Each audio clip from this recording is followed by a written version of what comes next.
ରାସ୍ତା କଡ଼ରେ ବିଛେଇ ହୋଇ ପଡ଼ିଛି ପୁଳା ପୁଳା ମେଡିସିନ।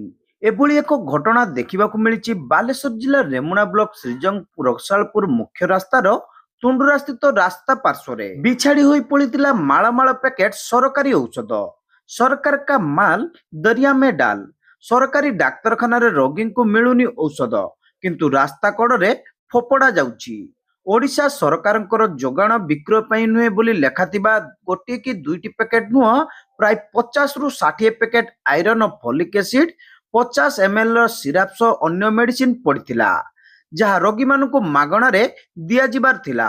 ମେଡିସିନ ଉପରେ ପ୍ରସ୍ତୁତି ତାରିଖ ମାର୍ଚ୍ଚ ଏବଂ ଏପ୍ରିଲ 2025 ରହିଥିବା ବେଳେ ଅବଧିର ଶେଷ ତାରିଖ ରହିଥିଲା ସେପ୍ଟେମ୍ବର 2026।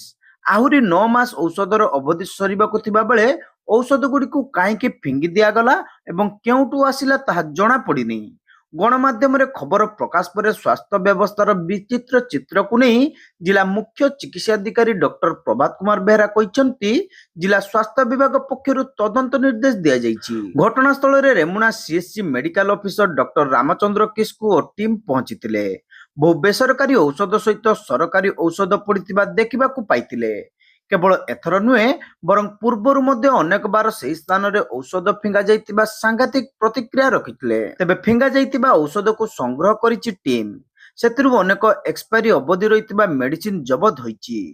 ଅଫିସକୁ ନେବା ପରେ କେଉଁ ସିଏଚସିକୁ ଏହି ମେଡିସିନ ଦିଆଯାଇଥିଲା ତାହାର ତଦନ୍ତ ହେବ। ସେପଟେ ସମସ୍ତ ବିଦ୍ୟାଳୟ ଅଙ୍ଗନବାଡି କେନ୍ଦ୍ରକୁ ମଧ୍ୟ ଏହି ମେଡିସିନ ପଠାଯାଉଛି। ତେବେ ଘଟଣାର ତଦନ୍ତ ପରେ ସମ୍ପୂର୍ଣ୍ଣ ଘଟଣାର ସତ୍ୟାସତ୍ୟ ସାମ୍ନାକୁ ଆସିବା ସହ ଯଦି କେହି ଅଧିକାରୀ କିମ୍ବା କର୍ମଚାରୀ ଏହି ଘଟଣାରେ ସମ୍ପୃକ୍ତ ଥିବେ, ତେବେ ସେମାନଙ୍କ ବିରୋଧରେ ଦୃଢ କାର୍ଯ୍ୟାନୁଷ୍ଠାନ ଗ୍ରହଣ କରାଯିବ ବୋଲି ସିଡିଏମଓ ପ୍ରତିକ୍ରିୟାରେ କହିଛନ୍ତି। ଖବର ଆମକୁ କାଲି ହସ୍ତଗତ ହେଇଛି। ସେଟା ଶ୍ରୀଜଙ୍ଗର ରେମୁଣା ସିଏଚସି ଅଣ୍ଡର ଯେହେତୁ ଆସୁଛି, ରେମୁଣା ସିଏଚସି ସୁପରିଟେଣ୍ଡେଣ୍ଟ ବହୁତ ଟିମ୍ ଯାଇଛନ୍ତି, ଯାଇକି ଏବେ ଇନକ୍ୱାରି କରୁଛନ୍ତି।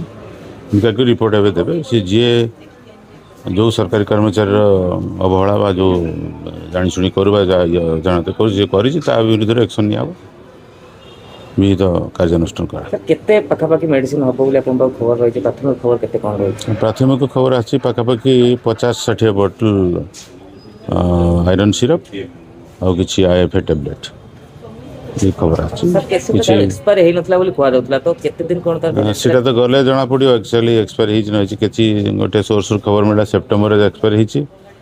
ଏବେ ଯେହେତୁ ଡିସେମ୍ବର ଚାଲିଛି, ଆଉ କେତେ ଜଣ କହୁଛନ୍ତି ଏକ୍ସପାୟାର ହେଇନାହିଁ, କିନ୍ତୁ ଯାହା ସେ ଯାଇଛି ମେଡ଼ିକାଲ ଅଫିସର ଟିମ୍ ଯାଇଛନ୍ତି। ଏବେ ଫିଲ୍ଡରେ ଇନକ୍ୱାରି ହେଉଛି। କାଲି ରାତିରେ ଆମେ ଖବର ପାଇଥିଲୁ। ଠିକ୍ ଅଛି।